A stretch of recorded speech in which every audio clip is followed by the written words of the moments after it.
All right, we're going to go ahead and take a closer look at your custom shapes. Let's go to the shape tools. It's the second from the bottom on the left column, right above the zoom tool. And if you hold down on it, you'll see there's all the custom shapes. And the very last one, well, not custom, but we've got rectangle, ellipse, triangle, polygon. Let's go ahead and look at the custom shape tool. Now, your submenu is going to change for the custom shape tool. And first off, let's check right here where I'm circling, drop that down. You'll see that there's shape path pixels. When we use the shape tools, we are actually using vectors. So mathematical equations that draw the shape for you and fill the shape or possibly stroke the shape, stroke being the outline. You can choose to work with vector shape layers or paths. We are going to do shape layers today. So make sure that says shape. Right here is the fill. The color it's automatically going to be filled with. Mine's black right now. Here's the stroke. The color it's going to be automatically outlined with. Mine is on none. There's the white with the red diagonal through it. That means no stroke, no outline. You could choose a color to outline with. You could increase the stroke size, and you could change the stroke options. Is it a continuous line, dashed, or dotted? All right, but I'm not going to work with a stroke today. All right, right here where you drop down, there's a menu that says shape, and you can drop down the menu. And you should see some defaults. Wild animal, leaf trees, boats, flowers, wild animal. Oh, I got wild animals twice. All right, so you should see those default folders. All right, and they look sort of like this.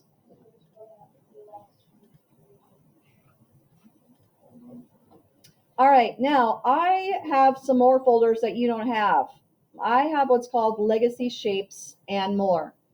I want you to open up your legacy shapes. Let's go to Window Shapes and bring up your Shapes palette.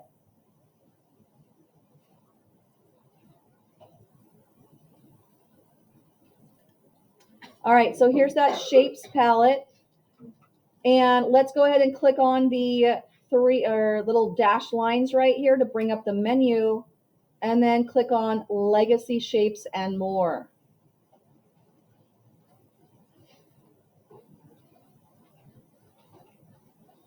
All right, once you've opened up the legacy shapes, go ahead and look further in your shape folder.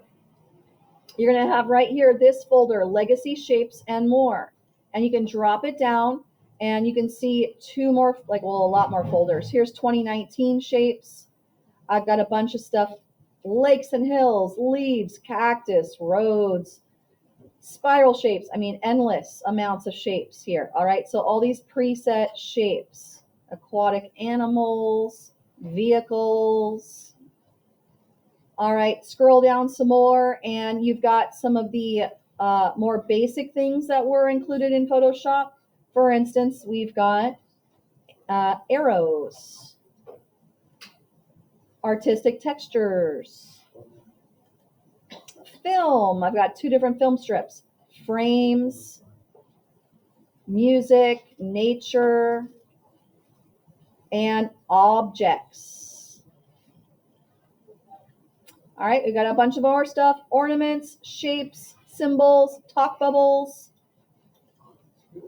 All right, so go ahead and grab a shape or object that you'd like to use. Excuse me. I used this sort of thin circle with no background, so I'm going to grab that. Right now, my fill color is black, so I'm going to click, drag out. I'm going to hold Shift to make this a perfect circle, and then release. And now I have that custom shape.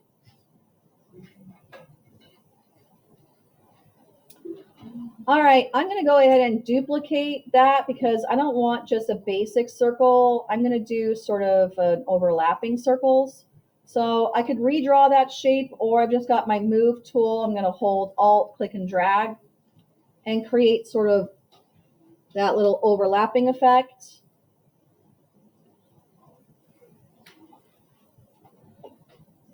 All right, next up, I decided to go grab a crown. You can grab whatever you want.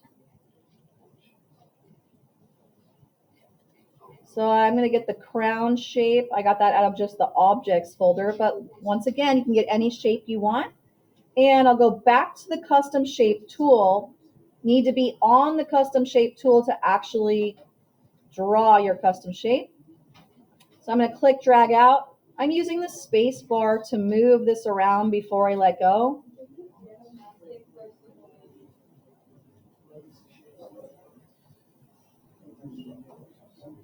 Okay, now some things to look at. Notice that my crown custom shape is selected and there are these blue lines around it and these blue dots. Those represent the path and anchor points. Remember, I'm recording. So when I use the vector shapes, once again, this object is made with paths and anchor points. And your smart guides are lit up to show you where the path is. It kind of looks like the outline on the crown in blue. And where those anchor points are, they don't actually exist. What exists is the black fill. So those blue lines called the path and those blue dots called the anchor points will not actually show up in the real artwork. Now, I would like to edit this crown. I don't want to just use this as is. This was a preset and somebody else made it. So I'm going to edit this so at least I'm giving it a little bit of my own creativity. All right, so to edit a vector shape, let's go get the path selection and direct selection tools. It's a black arrow and a white arrow above the hand in your tool palette. Take a look at the path selection tool, the black arrow.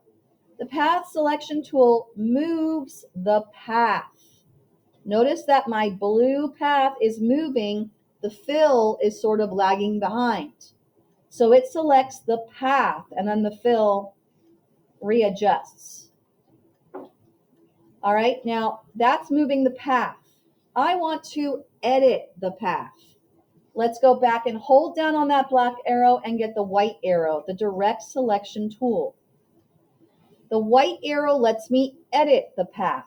I'm going to click away on the artboard to get rid of my smart guides. I'm going to hover back on where I want to edit, and I'm going to click to light up this anchor point right here. And now I can take that white arrow and pull. I'm going to get a pop-up that says, this will turn a live shape into a regular path. Yes? Yes. All right, so now I've got the anchor points and all I'm doing is really just dragging them to edit this crown and, make it look a little bit different. I can also, edit other anchors. Notice when I pull the bottom anchor, I got this extra line right here with a dot on the end. That's called a handle. A handle lets you adjust the path by telling the path where to go. Should the path continue up or should the path swoop down? I took that handle and swooped it down.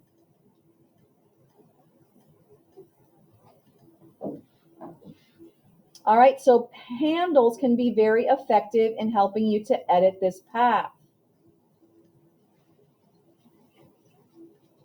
All right, I can still move this around with the move tool. I can still continue to edit with my white direct select arrow if I want. All right, I'm going to make this a little bit more complex. How about I will add the film strip? All right, so last time I sort of warped the film strip on the bottom of the crown. So I'm going to go back up and grab the film.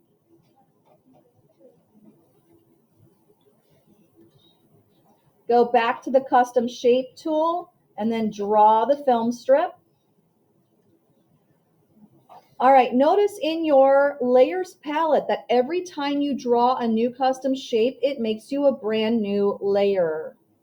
All right, so it even told me, here's your circle frame copy, here's the crown, and now here's the film strip. Also pay attention to the preview on each layer. The little preview image now has that little square in the corner that looks like lines with dots in the corners. That's telling you that these are vector shapes made out of paths. All right, so now I'm going to edit the film strip. Let's make sure I'm on the right layer. All right, now this is happening to me. It might be happening to you. I only selected the film layer, but look in my layers palette. It has selected all 3 layers without my consent here. All right, so since it's getting glitchy and selecting those layers, I'm going to go ahead and lock every layer I'm not working on by clicking that lock symbol. All right, now the film layer is the only layer not locked, and hopefully I can move it, but it's still not letting me move. I'm going to go to Control T for free transform, and now it'll let me move it. All right, so I'm in free transform moving it, and I'm also going to adjust it. I'm going to adjust it this time by using Edit Transform Warp.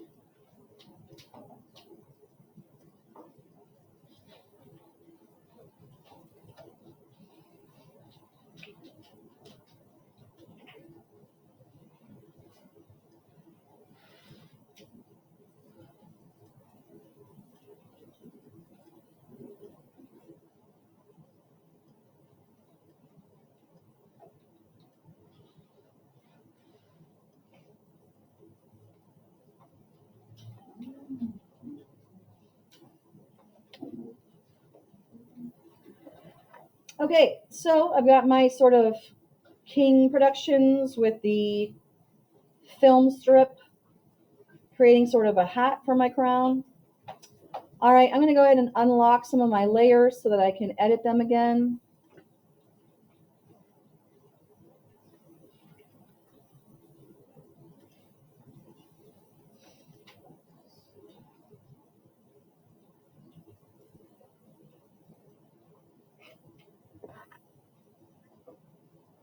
Okay, so I've used several custom shapes, excuse me.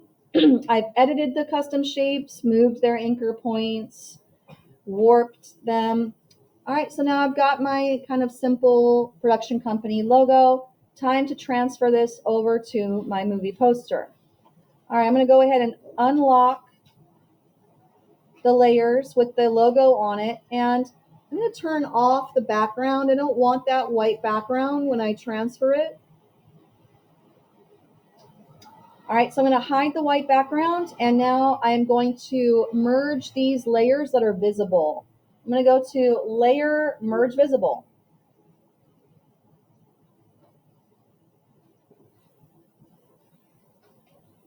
All right, look in my layers palette. Now all of my logo is on one layer, but not the background. I did not include that white background in the logo. All right, I've already opened up the practice movie poster, and here's one logo that I put on there. Let's go ahead and hide that one. All right, and let's transfer this one over. So I've already merged the layers. I'm going to get the move tool, and I'm going to drag and drop this over. All right, it's pretty big, so I'm going to go ahead and resize. It's also black, which is going to be lost once I put it in the corner of my movie poster. So I could do a couple things. I could go back to my original and change the fill color on the original, or I could use the gradient map. Remember that from last class? So I'm going to go ahead right now. If I hid the background, well, all right, I know it's right here. All right, and I'm going to go to Image, Adjustments, Gradient Map. And right now I had black to white, and if I click reverse, now my logo is white, right? Remember, if I wanted to change it a different color, I'll click on the gradient editor to bring that up, And instead of white, maybe I want it to be, you know, matching the orange of the document.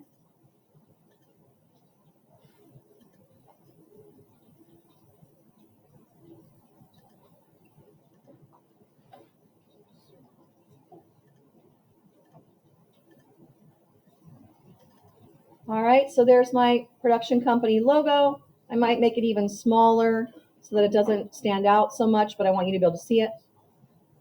All right, so there it is in orange. Once again, I could change that. Image, adjustments, gradient map. How about I'll switch it back to white.